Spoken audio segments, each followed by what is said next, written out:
কি জানো তো, বর্তমান সমাজ হলো ব্যর্থ মানুষকে নিয়ে হাসাহাসি করা আর সফল মানুষকে নিয়ে হিংসা করা। এটাই আমাদের হচ্ছে বাস্তব সমাজ।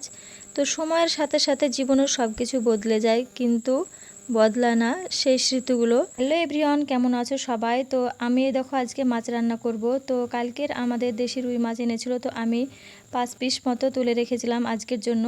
তো সেটা আমি আজকে কি দিয়ে রান্না করি তো চলো দেখবে।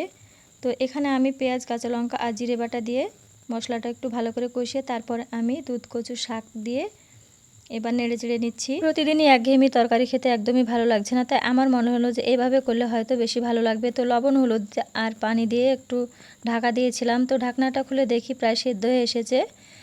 তো এবার আমি মাছগুলো এতে দিয়ে দেবো একে একে। তো মাছগুলো আমি হলুদ লবণ তোমরা দেখতেই পেলে মাখিয়ে রেখে তারপর আমি ভেজে নিয়েছি। তো সেটা আমি তুলে রেখেছিলাম। এবার আমি সবগুলো দিয়ে দিচ্ছি এভাবে। তো একটু নাড়াচাড়া করে নিচ্ছি। এবার আমি 4-5 মিনিট মতো রান্না করে নেব। তো সত্যি রান্নাটা ভীষণই ভালো হয়েছিল, খেতে খুব সুন্দর হয়েছিল। তোমরাও বানাবে।